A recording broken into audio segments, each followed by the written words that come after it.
আমার দাদুর চেনার লোক, বন্ধু, okay fine, I can consider you people, but no way, not him. ও যেখানে থাকবে সেই বাড়িতে আমি থাকবো না, এন্ড ইটস সিম্পল।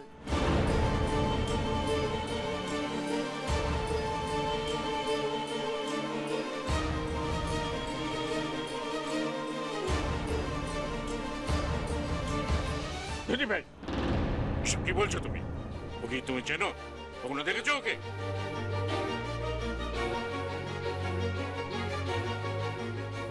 তুমি কেন এখানে সেরকম বিহেভ করছো? আমি তো কিছু বুঝতেই পারছি না। আরে না না না, ও তো একদিন দেশেই ছিল না, বিদেশে ছিল, ওই তো সবাই হালে ফিরেছে। না, ও তেমন কিছু তো কখনো, তুমি আলবাত অন্য কারোর সঙ্গে গুলিয়ে ফেলছো দিদি ভাই।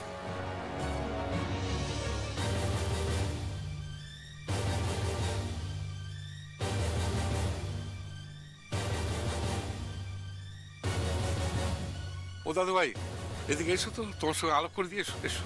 না না না না, আমি ওর সঙ্গে আলাপ করতে চাই না। ওরকম একটা ইডিয়েটের সঙ্গে আমি কোনো রকম ভাবে কোনো সম্পর্কই রাখতে চাই না। Stay back.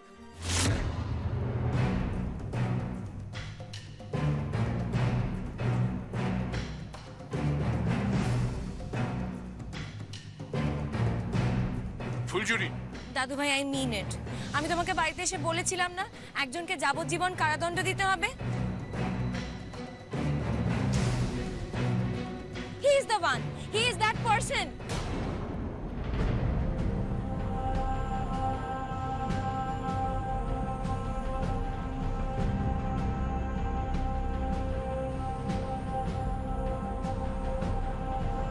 তোমার পায়ে পড়ছি ফুলছুরি, আমাদের আর অপ্রস্তুত করো না।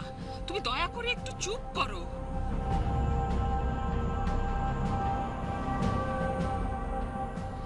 আচ্ছা ঠিক আছে, আমরা না হয় চলেই যাইতেছি এখান থেকে। এখানে থাকনের কাম নাই।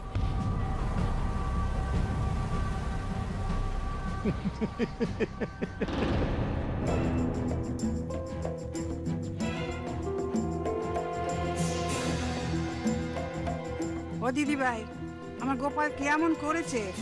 সে তো কোনোদিন কোনো মেয়ের দিকে তাকিয়ে দেখেও নি।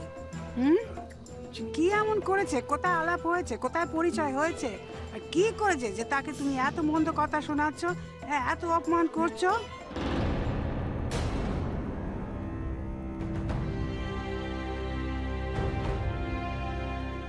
দেখো, আচ্ছা কি হচ্ছে বলতো?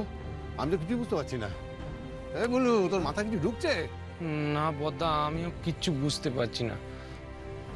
বলছি অবাদ্দা, আমি বোধহয় একটু বুঝতে পারছি। মানে ওই আগেই কোথাও আলাপ হয়েছিল বুঝলে, কিন্তু সেই আলাপটা খুব একটা সুখের হয়নি।